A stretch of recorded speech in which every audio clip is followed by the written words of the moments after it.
Then we'll have questions for the student athletes. Coach Gotkin. Well, I'd like to just take a minute and congratulate Canisius College, Dave Smith, his assistant coaches, and obviously all the players. I thought they were great this evening.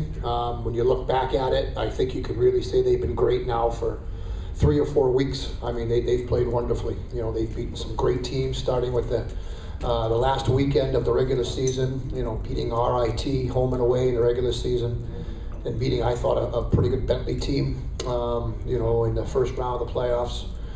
Going out to Air Force and winning 2 games is not an easy task for anybody, and for them to do that, and then certainly knocking off Niagara last night, I thought pretty handily, pretty convincingly, and then obviously you know, taking care of us tonight, I think was a huge statement that they've made. So I am really happy for Canisius College. I think they're absolutely worthy champions.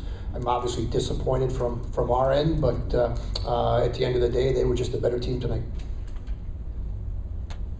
Coach, in the second period, you have a disqualification, you have a miss on an empty net that's almost impossible, and a replay that overturns a goal. You know, what was going on in that? I thought the second period was an absolute schmozzle. I mean, it was the craziest period of hockey. I've been doing this a long time, and I don't remember too many periods that it was like it was unglued. The other part you don't know is, you know, Kyle just gets thrown out. The goal gets disallowed on offside somehow. We missed the open net. We hit a post.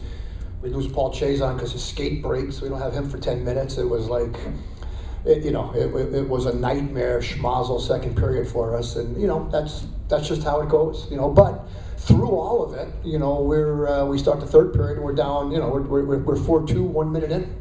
You know, and then we just make a bad decision on the blue line, and I think we're trying to be aggressive and trying to score goals, and you know, we make a bad decision on the blue line. They come back 2-on-1, and you know, that they score, and you know, hey, it's a tough game some nights. It just felt like we really couldn't get anything going, and again, I give Canisius credit for that. Question for the student athletes. But for either or both of you guys, obviously the Kyle just hit was kind of where the ball started rolling downhill.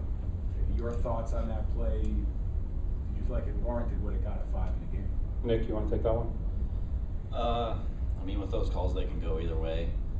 We were hoping for a 2 there. We thought he kind of wrapped him up, but you know, that's the way the game is. Yeah, we just needed to get a couple kills there. You know, I think if we get a kill on the 5-on-3, and you know, then we can get going from there. So, you know, a bounce here, a bounce there, you know, it could be a completely different story. So.